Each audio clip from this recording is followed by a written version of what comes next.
I'm Rory, and you are listening to Rori's Room, the podcast where we discuss anything and everything life throws at us. First and foremost, I would like to personally apologize for the lack of episode last week. I had the absolute worst cold of my life. My throat hurt so bad. I ended up taking a COVID test and it was negative, thank God, just in time for the holiday season. But it's on its way out, and I feel okay enough to do this podcast. I guess we'll see what will happen and how I will feel shortly into the recording, but there's that. If I sound nasally, that's because of that. Also, if you hear crazy sounds coming from the background, it's because I have 4 cats. And it can be a crazy household. We just got them this cat tower back here for Catmas, and they're loving it. And these kittens are going crazy, that's for sure. But they are very, very good climbers, so I'm very, very proud of them for that. Next thing to address. Some of you may have noticed I have a camera now. I bought a webcam off Amazon during the Black Friday sale, and we're gonna try this out. It's been a long time since I've regularly done videos like this. I used to do videos on YouTube when I was a preteen, but I stopped that a long time ago, and I did about one video this last summer and never did one again, despite what I said in the video of the possibility of weekly videos.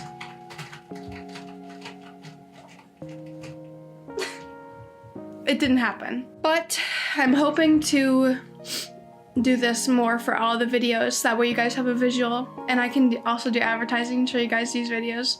Plus, I feel like it's gonna be absolutely hilarious to see what the cats do in the background, considering this is my background.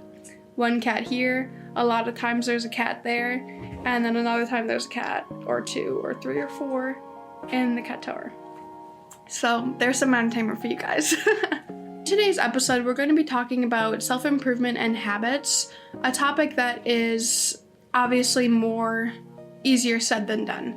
But I do feel like it is an important topic to talk about, and I want to do a lot more self-help, mental health, and important topics such as these ones in this podcast, on top of course, the holiday ones, because as I stated in last episode, I was gonna say last week's episode, but we didn't have one. As I stated in the Thanksgiving episode, I really enjoy doing holiday episodes. It's one of my favorite things. I really, really enjoy the Disney episodes, like, as I stated before, like the Ant Farm and Good Luck Charlie seasonal videos, and of course podcasts that do seasonal videos. I just think it's super, super fun, and it keeps it pretty local, if that's the right word. Probably not. But I also want to make sure that I'm able to do self-help episodes like this one, and episode 1 from this season. But as always, before we get into the episode, we first must talk about this week's favorites. This week is a little bit different. Instead of doing a podcast, I'm going to be recommending an audiobook.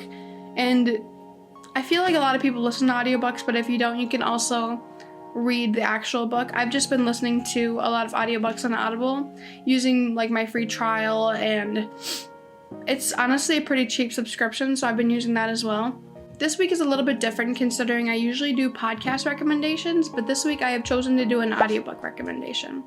And an audiobook that I've been listening to a lot while I'm at the gym, while I'm doing dishes, pretty much anything, has been I'm Glad My Mom Died by Jeanette McCurdy. A lot of you may know Jeanette from Nickelodeon shows like iCarly and Sam and Cat.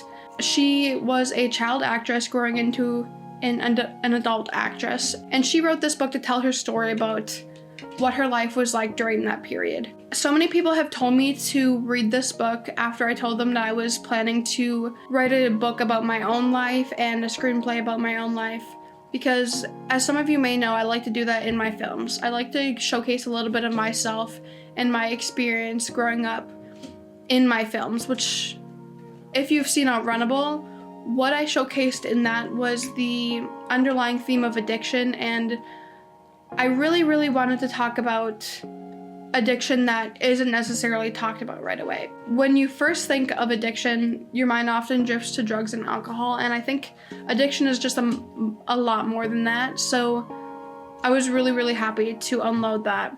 One of the best things about Audible is that I'm able to read or listen to this book through Jeanette's voice. So on top of listening to her story, she's able to tell it in her voice as well. And I think she does a really, really good job at doing that because she gives a certain voice to different characters and even adds a little bit of her personality into the storytelling. And I think that is especially cool to listen to this book with. I really, really enjoy listening to audiobooks with either the characters from movies that we're all familiar with, like The Summer I Turned Pretty. Lola Tung and Christopher Brinley read that book, and it's very, very nice. Personally, I've developed an attachment to the voices and linking them to these characters, so I don't know how I would feel linking them to another voice, so that's really good in my opinion. But as someone who has experienced parents living through them, I really, really respect and can understand where Jeanette is coming from in this book. And I think I'm only on, it's either chapter 13 or chapter 30, I can't remember. But it is such a good book.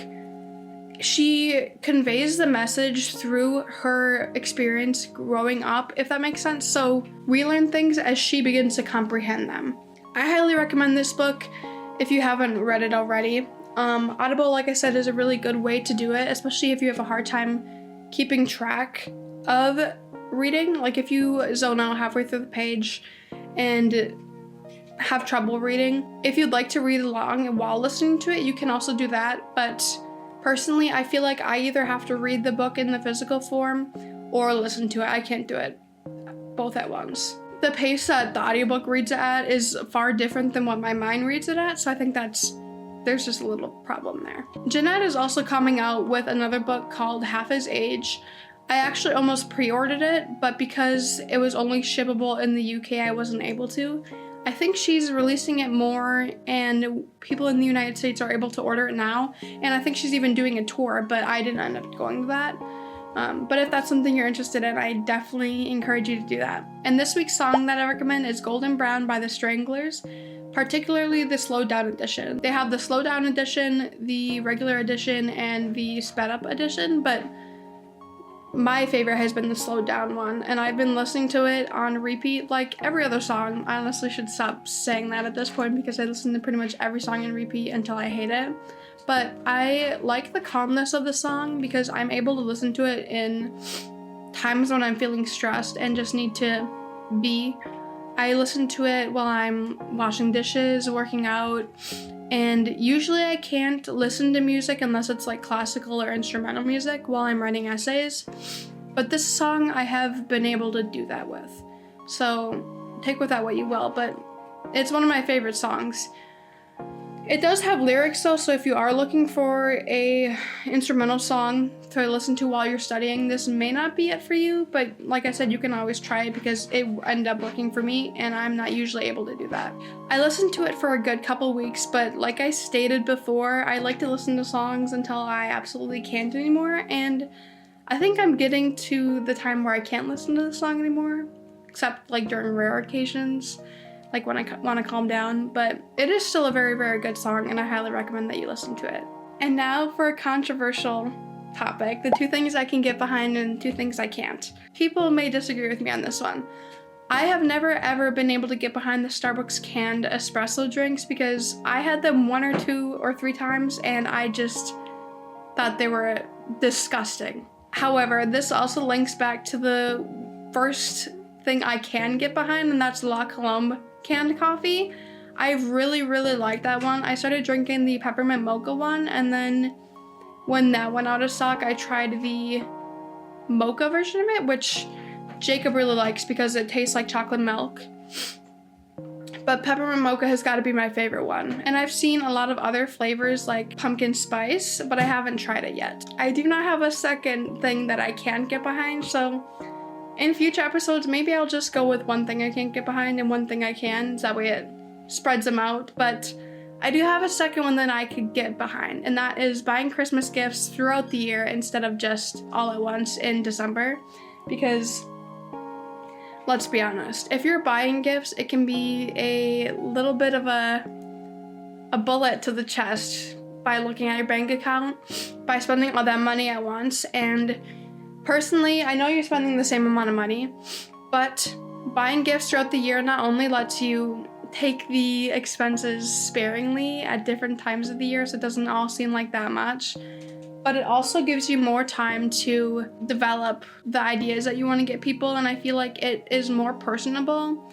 I know that people do Christmas lists, and that works for a lot of people, but personally, one of my favorite ways to give gifts is to just buy things that I think people would like or that remind me of them. And like I said, I know Christmas lists work good as well, but I definitely prefer just buying based on vibes. My God, 1 second. I should just start labeling this podcast as the Crazy Cat House, because let's be honest, that may be a more accurate version of what this podcast is if I have a video and the cat's in the room, which it does have a catchy name, but it also explains Rory's room because Rory's room is the Crazy Cat House. One of my favorite things to buy during Christmas and the holiday season is photo albums, because it is the end of the year, so I like to be putting together my photo albums and photos from the entire year. And because mine and Jacob's anniversary is during this month, I like to give it to him for our anniversary. And I think it's just one of the most personable gifts that you can get someone. I know that you can buy things, but I feel like just putting together physical copies of memories is one of my favorite things. I've always been a physical person, like with DVDs and books and etc. But recently, within the last few years, I've just started printing off all of our photos, and it's one of the best things to see, in my opinion, because you can always look back on it.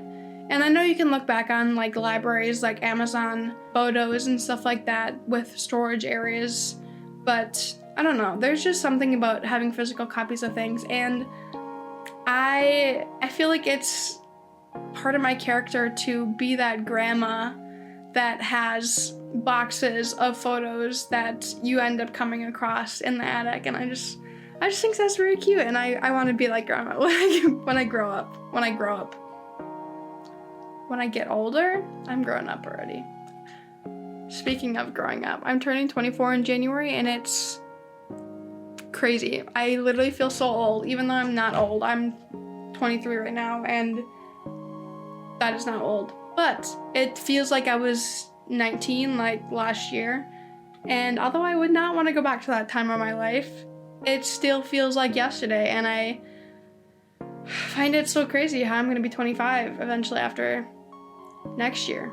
But I'm not going to talk about that. I feel like aging is so crazy, and that's something that we can look forward to at some other point in the episodes. I feel like talking about 20s and how you express yourself in that time period would be a really good episode, but that is not this episode. We're gonna stay away from that for now. Maybe when I turn 24, I'll feel more comfortable. Or maybe when I turn 25, we'll see. But I think that's a good way to kickstart this week's episode and get into the topic of self-improvement and habits. The first thing I want to talk about in terms of this topic is creating routines that you can actually stick to, because I feel like one thing that people think about right away when you think of creating a routine is waking up early. I know that's what I have thought about, and I've tried that a lot. I really do enjoy waking up early, and I've said this in previous episodes, but lately I have been having such a hard time waking up early. I've been so tired, especially with winter coming. I feel like because the sun is setting at 5 p.m. and like I think it's rising early, I don't really know how exactly that works, but I feel like the days are shorter, and it's kind of making me feel less motivated on top of just being tired and having so much to do all the time. But mornings can feel difficult for a variety of different reasons, like sleep cycles, overstimulation at night, like being on your phone and computer, etc., which isn't always our fault considering everything is digital nowadays, especially if you're in college or school. Everything is on Canvas, everything's on Google Classroom, so there's not really much we can do about that.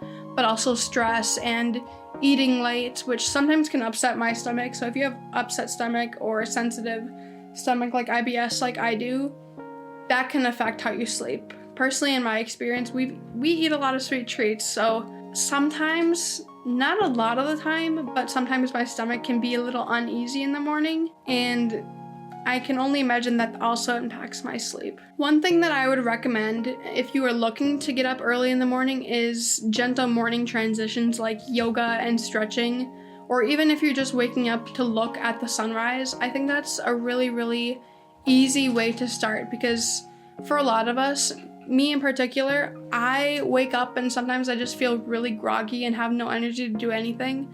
And so stretching is like the perfect way to start. You're not jumping into a high activity thing. You're just starting by doing some simple stretches. And I feel like in a matter of time, you'll be able to wake up. And if you need to eat something in order to wake up, you can do that too. Obviously, that's what breakfast is. But another thing I like to do is drink a lot of water. I say I like to do that, but I feel like I miss that a lot and just jump right to coffee if I have one, and that's something I need to work on, because for obvious reasons, water hydrates you, so it gives you energy, and I find myself a lot of times, if I start my day off by drinking coffee, I'll get to like now 7 p.m. or halfway through the day, and I will realize that I haven't drank any water. Even if I filled up my water bottle, it's just sitting here and I'm not touching it. So that can be a problem. You can also utilize the early mornings by getting your work done, whether that be cleaning, running errands, doing creative work, homework, etc. Over the last couple weeks, I have noticed that I actually am able to do really, really good work in the morning. When we had the kittens, I would often be up like every half an hour to an hour to make sure that they were doing okay. And so at one point I just started doing homework in the office, so that way I was by them and could check on them and also be doing something productive. And it really, really surprised me how productive I felt at the early mornings of like morning hours of 5 or 6 a.m.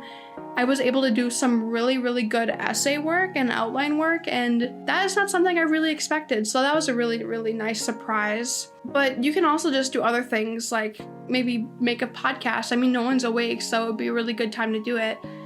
I thought about doing that by waking up really, really early to film a podcast, because I still am a little shy about talking in front of Jacob, even though he hears me talk all the time. I just feel like maybe the imposter syndrome's kicking in or what, but I feel like it would be awkward if he just saw me talking to a camera, even though that's what I want to do for my job. I feel like I really, really need to get over that fear, and that's what this podcast is helping me do, but I feel like I am getting better at doing it. Last week's episode, I had a little bit of trouble just talking. I think it ended up being because I was being too critical about myself and really trying to go word for word from the script and not talk just based on my own headspace. But some episodes will be longer, some episodes will be shorter. It all depends on the content.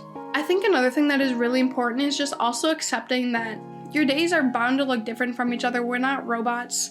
I spent so long trying to make a routine schedule, doing the same exact thing every single day, and that just kind of is, looking back on it, it's kind of sad, because like, if you're doing the same things every day, you're not experiencing anything new, unless you have all the time in the world, which, for obvious reasons, there's only 24 hours in a day, so why would you want to do the same exact thing every day?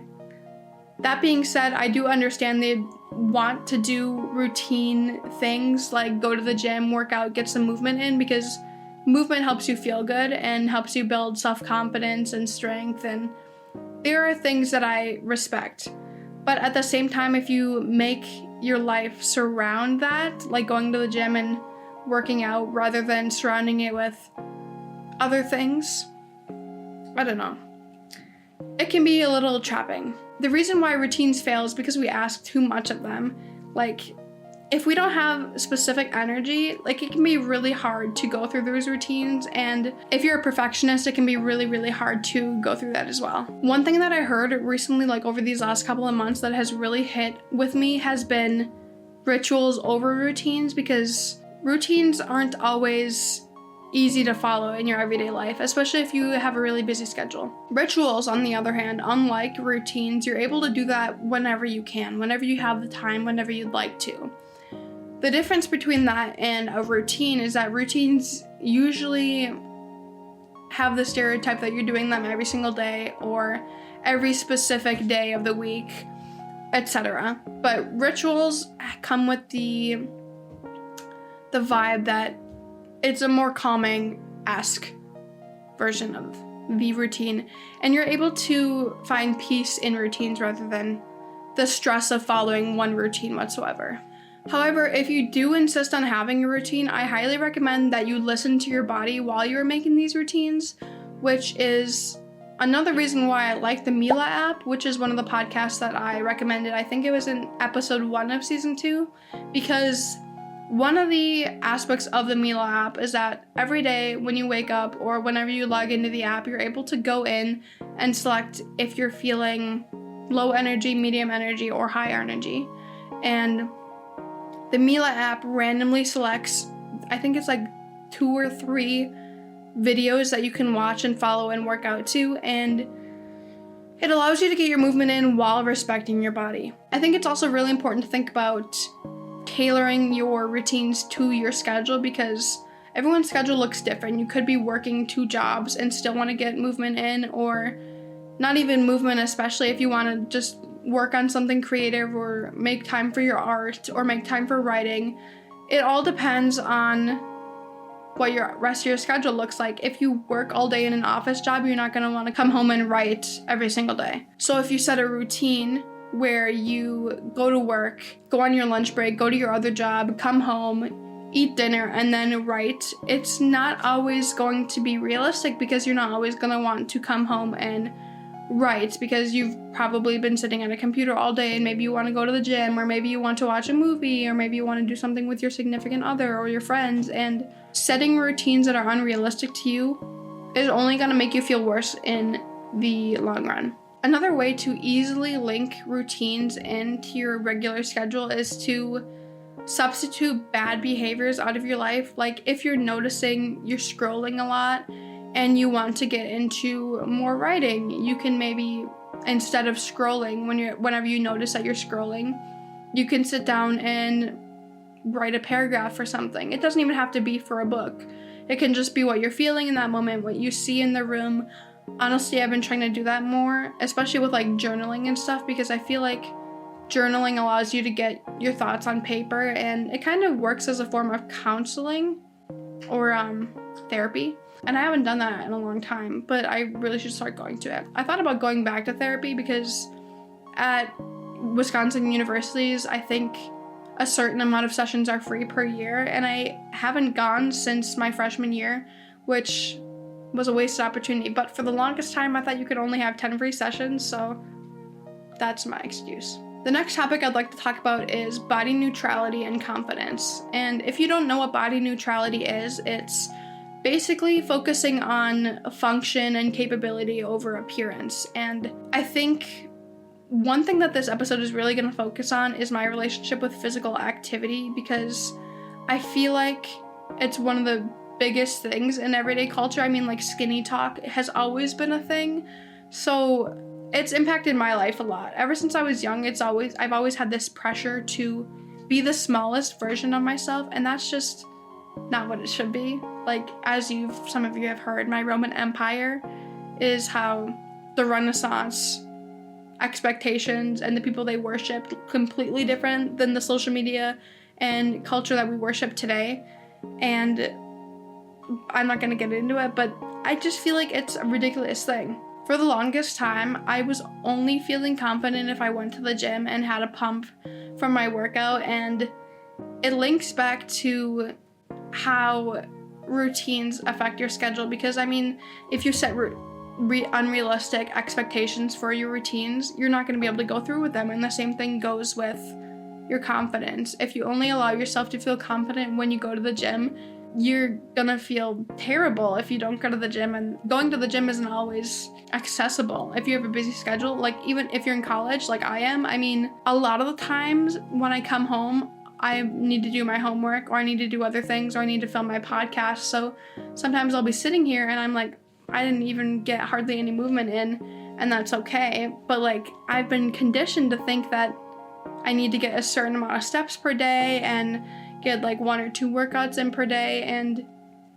that's something I've been looking to break. One thing that I've been really trying to shift that confidence into is feeling confident when I'm able to do something, even the smallest things like sleep through the night or lift without hurting my back or being able to go on a walk, and really finding joy in being able to do physical activity and other things that I might not be able to. Like when I hurt my back this summer, it was a really big grounding experience because for the longest time I had such bad pain in my back doing the smallest things, even like sitting. Sitting really hurt. I could never really sleep comfortably. And occasionally I have flare-ups, which is something I probably should get checked out on. But it really makes me feel really good about myself when I'm able to do these things and sit comfortably in a chair. And it's a really good reminder that I'm not invincible like I thought when I was a teenager. I genuinely thought that I could never get hurt because I never got sick somehow, and I genuinely thought, I don't know if any of you guys have seen the episode of Grey's Anatomy where that kid was like, punch me, and like begged people to punch her in the stomach. It was because like she couldn't like feel pain in her stomach. I can't remember exactly what it was, but I genuinely thought that that would be me. Like I would never be hurt. And going into my 20s, especially after I turned 23, was a grounding experience. When I turned 21, I think it was when I turned 21, first of all, when I turned 18, I got COVID, the worst degree possible. Like I was literally sick for like a week and I couldn't eat.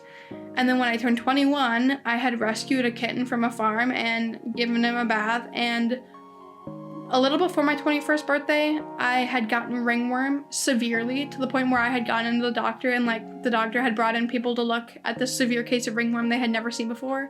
I literally felt like an animal in a cage at the zoo. But anyways, I genuinely thought that I was invincible, and my 20s have been non-stop grounding me in the fact that I am not invincible, which is okay, obviously, because we're humans. I'm not Superman, and it's just been a really crazy grounding experience, but I am very grateful for it. I've been shifting my expectations of movement and being grateful for what I'm able to do instead of how I look, because I feel like for the longest time, like I stated before, my top priority was looking the best and being the smallest version of myself, which is very, very sad that current society has been enforcing that. I think it's not only demeaning to everybody, but it's just a sad expectation to have. That's another thing that I really, really appreciate about the Mila app, is that Camilla is always encouraging people to prioritize capability over how they look, and I feel like a lot of people are always pushing to be skinnier or look a certain way, and that's how they build their platforms off of. Like, you look at a lot of YouTube videos, they are always advertising losing 10 pounds in a week or etc., etc. And first of all, losing 10 pounds in a week or losing 10 pounds in 2 weeks is not healthy unless you're doing the proper research, but I still feel like that's not okay. And another thing I find really, really important is basing your workout methods on how your body feels rather than what social media says that you should work out. I mean, if you're following a routine plan, like all the other routines I was talking about, I think it's really important that you personalize it for yourself, because if you find an exercise that is hard, obviously you can practice it and get better at it, but not all of us have the same expectations of ourselves. Our bodies can't always do the same things. Like, if you have back problems, you're gonna have issues with back and abs more than likely until you strengthen that. And that's one thing that I've learned since I hurt my back, is that I really have to listen to how my back is feeling. And I've noticed my back hurts sometimes when I run, so I've been trying to do lesser impact running when my back feels like that. It's all about like listening to my body and feeling how I should respond, and I think I've done a lot better at that than I used to do. I have also been trying to build my identity more outside of fitness, and developing this podcast has been a really big part of that, because I've always enjoyed making videos, and of course making short films is a little bit different than this. I've never really appeared on camera, but I used to do YouTube videos a lot, as I stated, in my preteens, and I've really, really wanted to get back into that. So doing these podcasts has allowed me to do that, and I'm really, really excited to do it. But it hasn't been easy. making podcasts is so hard. And unless you're like a natural born talker, I feel like anyone you talk to that has a podcast will be able to tell you that, because if you have a single podcast like this where you don't have guests, it's literally just you talking to your screen or your camera or however you record. It's scary. I'm looking at myself in the camera right now and it's like, what if I just like stop talking? And sometimes I don't feel like I'm in the mood to talk, or I just cannot bring myself to get my words right. Like sometimes I will sit behind this, like I did the week before with the Thanksgiving episode. I literally sat down and could not talk. Like the majority of my episode was like, I think it was like an hour and 10 minutes that I filmed, but the episode ended up just being 20 minutes because I literally just sat in silence or stuttered or couldn't gather my thoughts. And other episodes, like episode 1 of season 2, I was able to just spit everything out.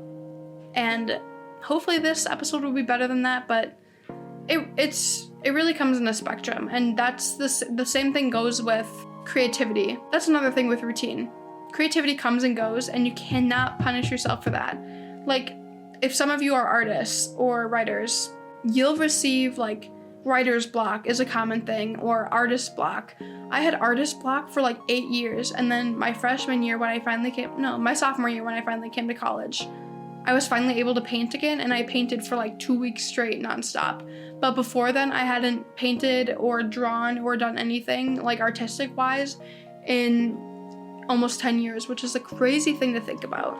And I think a really big part about redefining progress is finding small wins in things, like you're able to write a paragraph that's actually really good instead of beating yourself up about not being able to write an essay and stuff like that. I feel like I've seen so many people go through this, and also like I've gone through it before, is that like I'm so hard on myself that I think if I don't do the one big thing that I've been wanting to do for a long time, or finish the entire essay in one day, instead I just write an outline. I used to be so critical about myself, but like the same thing, it's kind of the same thing with, if you've ever heard people say it's only 30, like the social media posts say it's only 30 minutes, and it's a picture of someone like scrolling in your phone like, I don't have time, it's only 30 minutes, and another picture of someone saying it's only 30 minutes where I can do the dishes, like I can do really good things quick. Like I did that this morning. I woke up and I got ready before class a little earlier than I usually did, and I thought about leaving and going to class just early and sitting in the classroom, or just sitting and scrolling on my phone, but there was so much happening like I could do.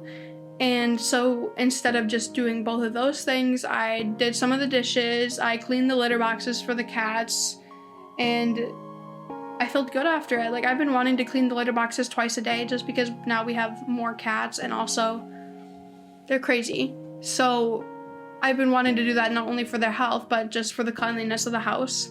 But I have never been able to find the time, and I think utilizing these small areas of time are really, really beneficial for that, because you have the time, you just don't realize it. You just need to prioritize your time in a way and substitute other things like scrolling and negative behaviors like that out.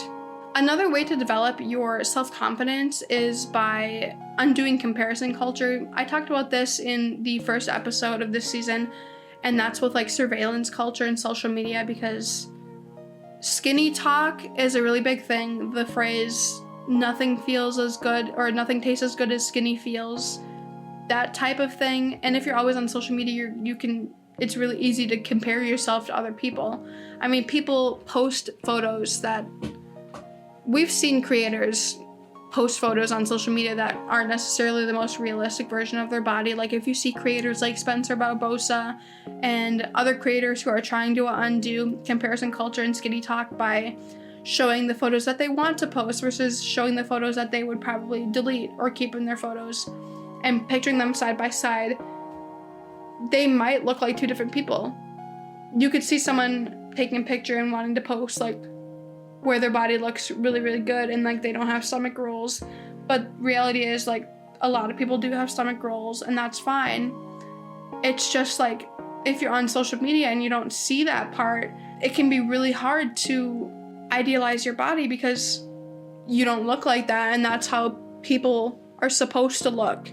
So like a big part of understanding that is if you are really susceptible to that kind of stuff, I think one thing that you really need to understand is that bodies don't look like they do online. We look completely different in person. And that's a really scary thing about social media. I think another way to feel confident within yourself is by keeping promises that you set, whether that be in your routines or not. Like I said, I think it's really important to bend your routines to fit how your body feels during the day. And say you're looking to write more, or you need to get your essay done. I'm not saying that you need to sit down and write your essay in one night. Like yesterday I had to write an 8-page essay, which was crazy. The first half of the essay was amazing. The second half, it was not good. You could very much see the tone shift, but that's not what I'm saying. I'm not asking you to sit down and write the whole essay. What I think you should do if you're looking to write or you need to write an essay, instead of writing the whole essay when you're not feeling like writing the essay, it can make your life easier in the future if you sit down and just write an outline. One thing that has really helped me in terms of writing is writing outlines, especially in like these podcasts. I would not be able to do this if I didn't have an outline, because what am I going to talk about? There's so much going on in here at all times. If I don't keep myself like centered on what I'm actually supposed to be talking about in this podcast, it would just be me rambling or just me sitting here in silence. Outlines can be really, really good, especially in terms of like essay writing, because it helps you map out what you're writing. So if you were to sit down and write this outline instead of writing your essay, maybe tomorrow or maybe the next day you're able to write your essay a lot better. Or maybe if you're looking to run more and say you're not feeling like running that day, you can benefit just by running a little bit. Just because you're not feeling like running an entire mile doesn't mean you can't run. I really, really like running increments. If I can't run long distance, I usually run, I think it's like 2.5 minutes or a quarter mile, and then stop for a little bit, like by walking. And then I will run again, doing that same increment, and either increasing the speed if I think I can do it, or just keep doing the same increment at the same speed. And it's really beneficial. It's kind of similar to sprints. So if you've heard good things about sprints, it's basically the same thing. Or also like incline walking has also been my favorite thing to do. I did that for the longest time. The viral trend of like the 12-3-30, where you walk at the incline of 12 at the speed of 30 for 30 minutes. It's very beneficial. I did that for the longest time. It can be really, really hard. You might need to hold on to the handlebars, at least at first, but it's still getting your steps in and you're still doing things. You don't have to be running to get your physical activity in. But the same thing goes for like other things like creative writing and art and etc. You don't have to do something big. If you're always pressuring yourself to do something big, you're never going to get anything done because the pressure is just so much.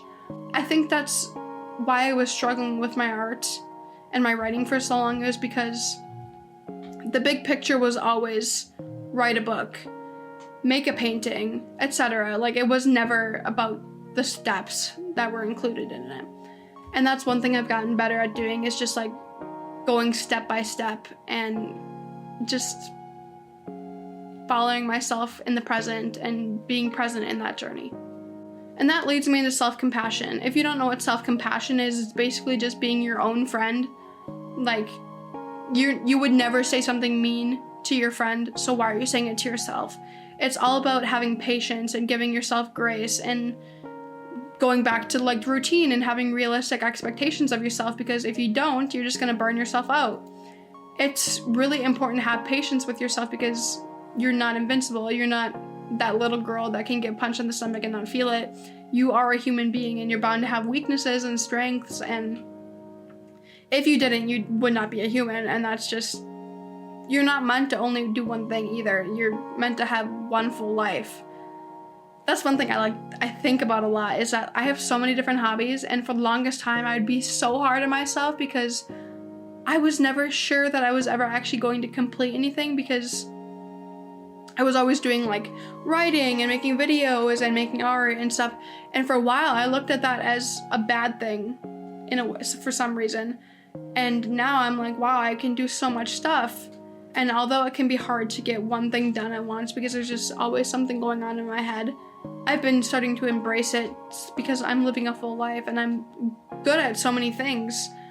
And that's one thing that has helped me develop self-compassion and be patient with myself, is because, one, I understood now that I'm human and I'm bound to have weaknesses, and if I didn't, then I'd be a robot. And two, there's so much good things about me. Like, I have so many hobbies that I'm really good at and I enjoy, and I think that's okay. I don't have to be running on someone else's clock. Unless it's like assignments and stuff or things I do, like, I can go through life at my own pace, and that's one of the beautiful things about life. I think one myth that really needs to be talked about is the myth of constant productivity, because no one is going to be feeling productive at all times. There was a really long span of time during this semester where I just could not do anything, and thankfully I was ahead in my assignments for the semester by like a week, but eventually that week really caught up with me and is like back to square one. But I was not able to do so much as write an outline, and I just felt so unproductive, and the only thing I could really do was play video games or just zone out or doom scroll, and I felt bad about myself. But like, I think that was because I was being so hard on myself and thinking that I was not doing good because I wasn't being productive and getting my homework done.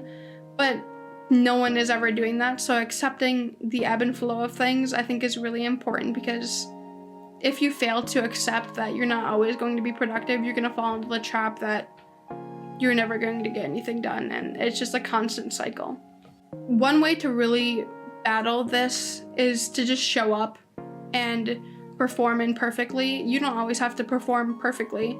So maybe if you don't feel like you can write your essay, you can do some brainstorming, or if you can't paint, maybe you can just think about what you might want to paint next time. And I know it's not always easy, or you can't always do that, but that's just ideas of what you can do.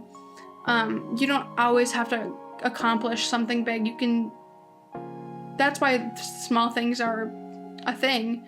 You need to brainstorm a painting before you can paint. So if you skip that step and just expect a painting to pop out of thin air, it's not going to happen. So if you're looking to develop confidence, it's all about how you think of things. Like, if you're looking to be confident and you depend on how you look to solve that, sure, it can work if you love the way you look, but you'll be lucky if you can find someone out there that never feels insecure.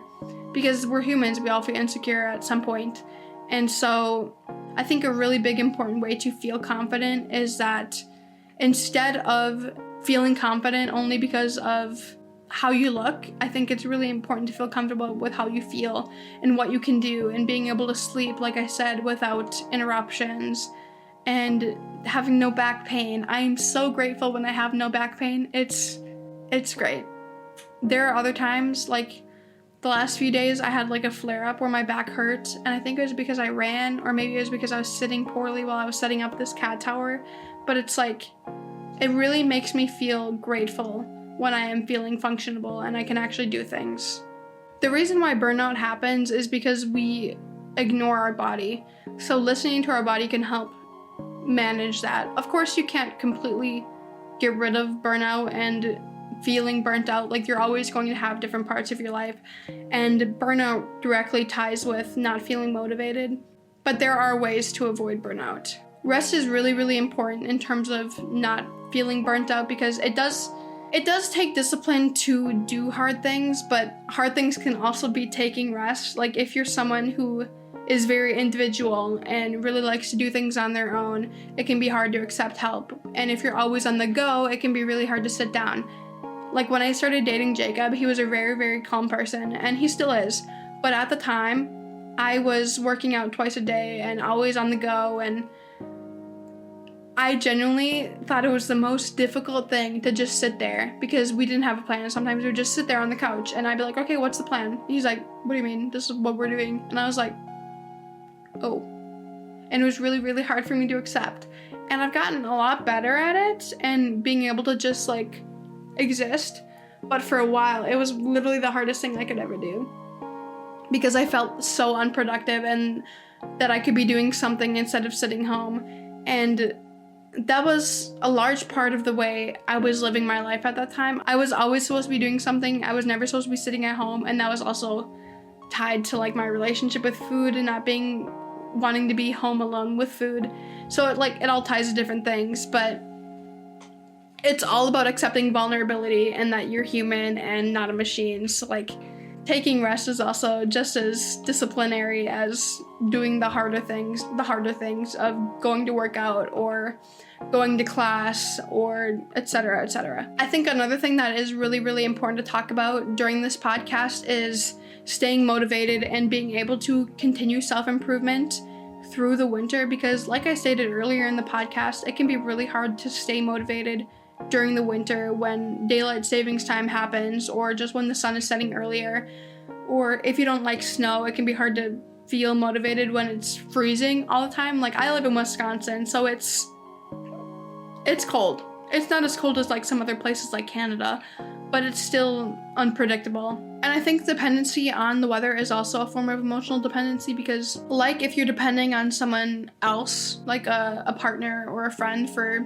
your happiness, if their energy changes a little bit, you're gonna feel off. And that same thing can be applied to the weather. If the weather is one day 70 degrees and you're super happy and you're a big summer person, the next day could be like 40 degrees, and this, like, Wisconsin is so unpredictable. It's happened to us. I'm very susceptible to that. So sometimes it'll be like 70 degrees and the next day it'll be like 40 degrees and my mood just plummets. And I'm sure some of you have heard about like the winter arc, the classic winter arc or revenge era, where you're supposed to get hot over Christmas and come back to school like as a college kid looking completely different, or your life is completely different. Like, that's great and all. You can do that. I've done it before. It feels great if you do it the right way. But it's not always accessible for everybody. Not everyone can do that, nor does everybody want to do that. And it's not just like for the gym. You can do it for other things. You can grind your art, or you can grind your writing, but that, like I said, it's not always realistic because there's writer's block. Artist block is a thing.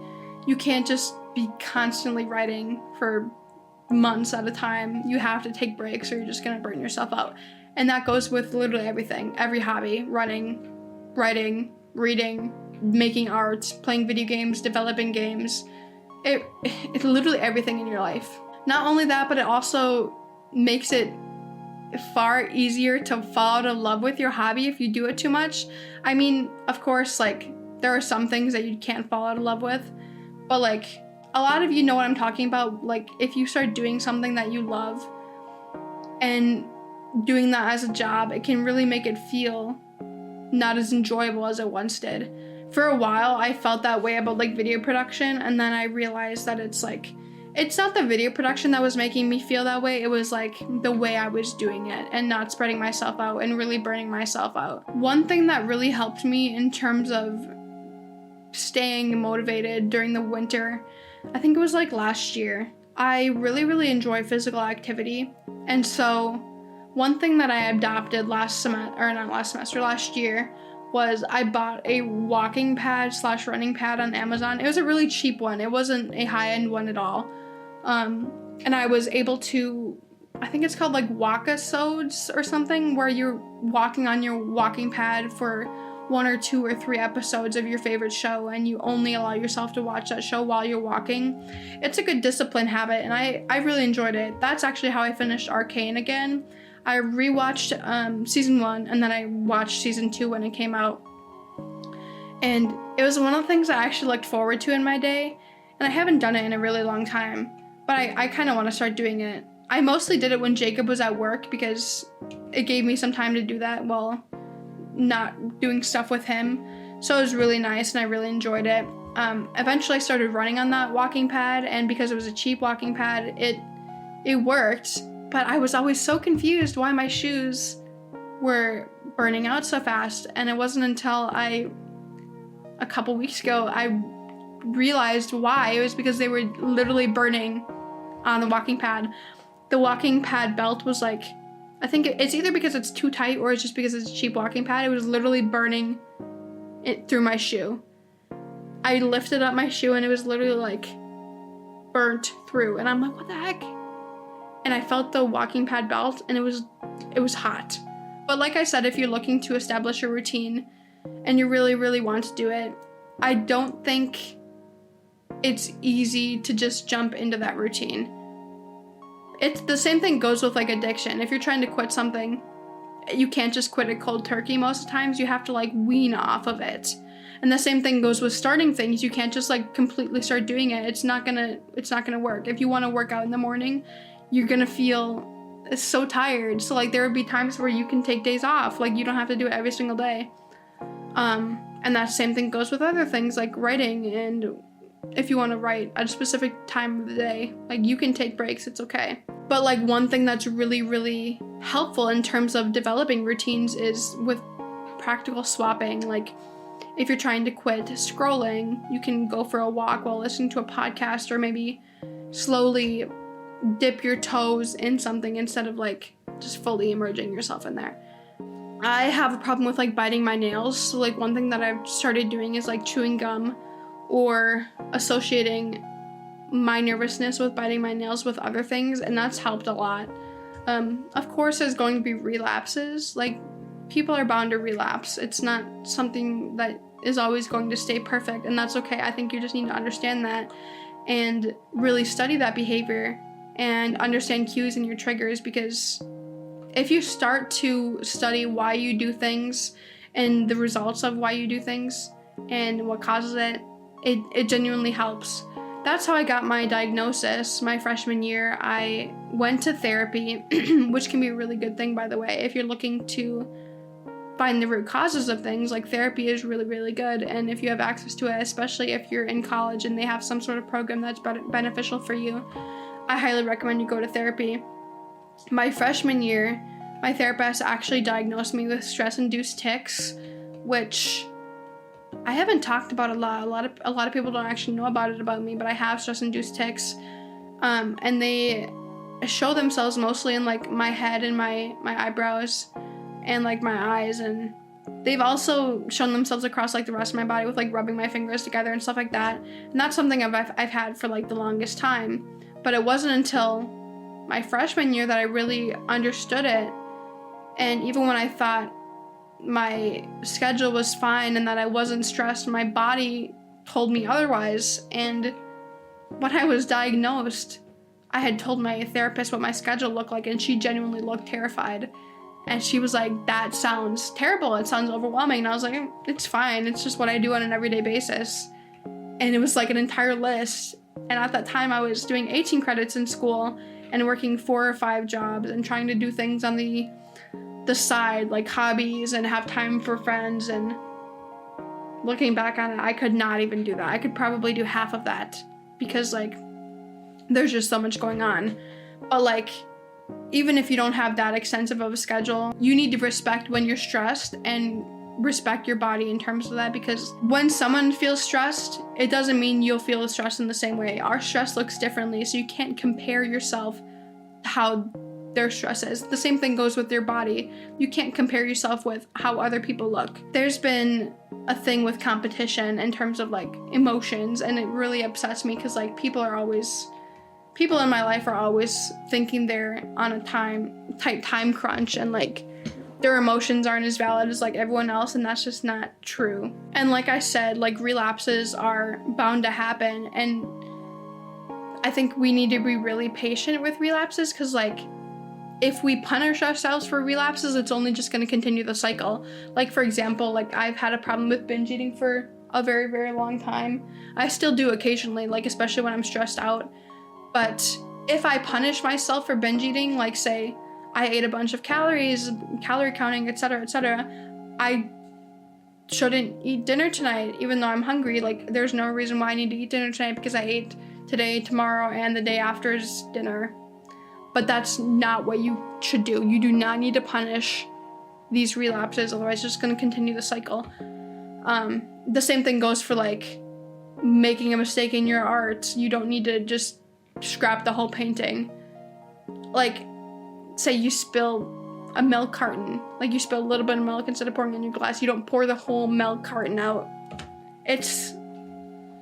It can be difficult though. Like I've definitely had those issues, and I still do. I'm not completely recovered from that, but I think really building the patience in that, and if you need to step away from your painting or your work it's okay to do that. You don't need to follow a certain schedule, because the only person that you're competing with is yourself in a way.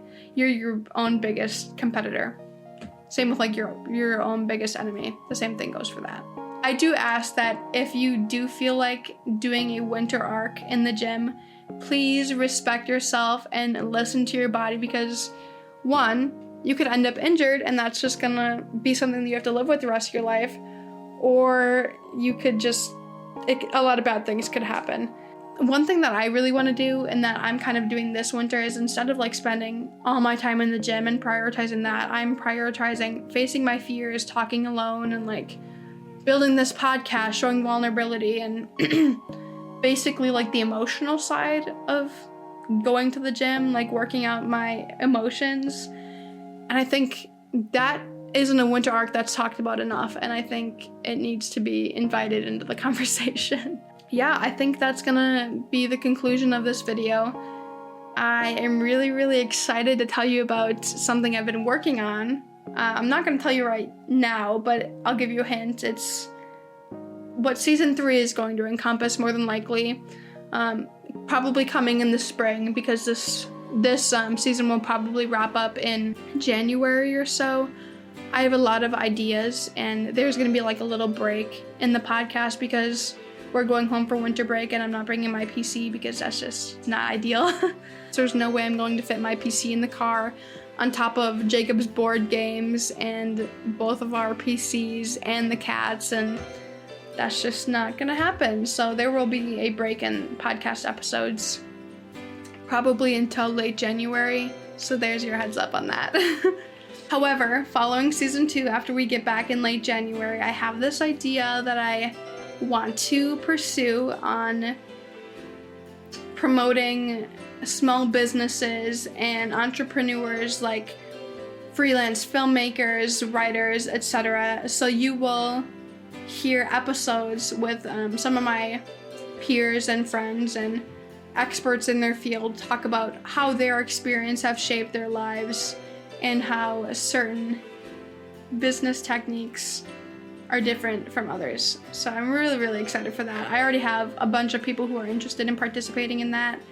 And much like this video, I'm hoping to include visuals, so not just audio. So I'm really, really excited about that. Whether it's webcam and digitally, or it's in person, maybe like through a setup of like 3 different cameras, that would be really cool to do. I've done that for work, and I think for some people that I have access to in person, I feel like that would be a really good opportunity to take. I genuinely surprised myself with this episode, so I'm really, really proud of that. The fact that I was able to go off script and talk about so much makes me really, really happy.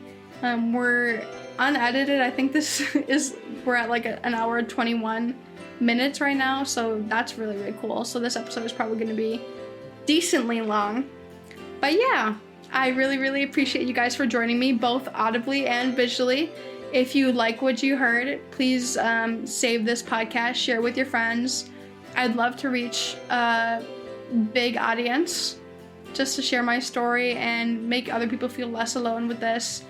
I feel like topics like self-improvement aren't talked about enough, even though people may say that there's a lot of self-help podcasts and episodes out there. I don't feel like there's ever going to be too much, because like I said in episode 1, everyone's story is important. I believe it deserves to be shared, regardless of how many people's perspectives are in the world. I don't think there will ever be enough.